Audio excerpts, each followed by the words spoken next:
Alright guys, thanks for tuning back into my channel. If you're like me, you're probably wondering what size dirt bike you should get for your kid. I can speak for myself. Obviously, I have a 3-year-old and a 5-year-old. One's 43 inches tall, the other one's 48 inches tall. But you're probably like me, searching around trying to figure out what the seat heights are, if they can touch the ground, if they're gonna need training wheels, all this other good stuff. So rest assured, I did a lot of research between all the name brands and of course some others that aren't as popular.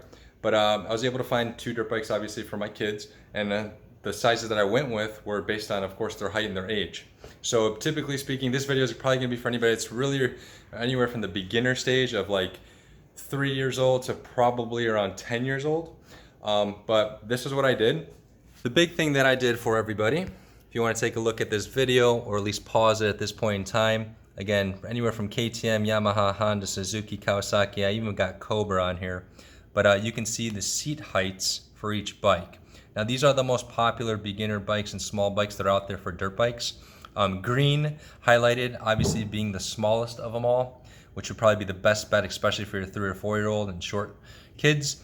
Again, the Yamaha PW sits at 18.7, and you have the Suzuki JRs at 18.9, and Kawasaki KDX50 out there now, which is at 18.9. These are all going to be the smallest seat height bikes, and then you start jumping into the yellow ones, which again is a KTM 50 SX Mini, not the SX that my son has, but a 50 SX Mini, which is again 21.9. You can see Honda's on there, Yamaha, Suzuki, and Cobra, again with their size of their seat heights.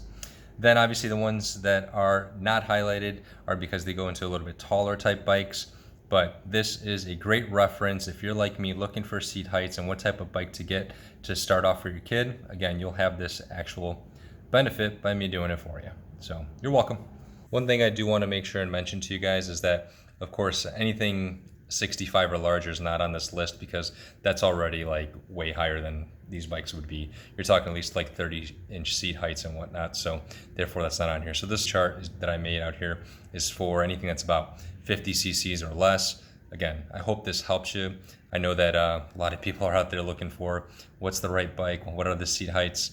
So hopefully, again, this is here for you. Pause it, utilize it, and should help you decide on which type of bike you should get for your little ones. So this is his KTM 50 SX. Again, for his height, this was a good sized bike. Don't get me wrong, this is not a typical beginner bike. This is more of a race bike. It's definitely not a trail bike. It's definitely fast. It's got great suspension. It's got a lot of power. But again, I'll show you in a little bit how my son looks next to it. We could have probably went with a smaller or trail type bike. However, we did go with this one because just wanted to be kind of one and done for a little bit before we had to jump up to a 65 down the road. But this is his bike because he is the taller of the two. And then my baby girl, Amelia, she gets the PW50 by Yamaha. So again, this is definitely as beginner can get, just because, again, it is one of the smallest bikes on the market. Again, less powerful, throttle control. Again, you have a good trail type bike and perfect for beginners. You could even throw training wheels on it. So this is the one we went with for her. And again, I'll show you how she looks and sizes up next to it in a minute here. So one really cool feature I like about the PW50 is that there's a throttle control screw right down here where you can actually adjust to limit how much the throttle gets cranked. In addition to obviously adjusting the nut over here to play with the actual throttle response, but this right here, again, this screw is the one that stops the throttle from being cranked all the way. So it's a nice little safety feature, especially on a little trail bike, especially for a beginner rider. So that way they don't, get the full effect of the bike right away. And then obviously as they get better on the bike, you can take off that little screw and obviously have it wide open, or they can open it up the right way as they progress throughout their riding. Also, again, with these bikes, it's pretty common. You can find a lot of training wheel sets. Again, we did have training wheels on this bike originally when we bought it, but basically our second ride out, we took it right off because, again, she just basically knew how to ride it and she was doing really well on it. So that's what's cool about this bike. Moving on over to my son's 50 SX. Of course, this is a full race bike. I mean, this is what they use in all the, district races and all that good stuff. So I wanted to make sure that he had one of the best ones out there, and this is definitely one of those. As a 50 SX, it's very powerful. It's got a lot of aftermarket parts on it already, as we see. But yeah, this is this is definitely not for a true beginner. My son's been riding for a little bit already. He also rode on a PW50 before we got him onto this bike, but I just wanted to, for the video purpose, show you the size comparisons and the seat heights of how it looks on a kid. But yep, this bike definitely I would not recommend for a actual beginner because this is way too powerful for it. There's not really much control you can do aside from the clutch plates where you can adjust right in here. There's basically like, I think 3 screws in there where you can adjust, or sorry, 5 screws in there where you can adjust the actual pressure plates. So that way, depending on the response of how he cracks the throttle, the bike basically either takes off faster or slower based on how quickly he cranks the throttle, which I think is pretty neat because it also can tune it down a little bit. But in all honesty, this is a race bike and it shouldn't be really tamed down. It should, if anything, let loose. But there you go, as far as his bike goes. All right, Lucian, how old are you? I'm 5 and I'm 48 inches.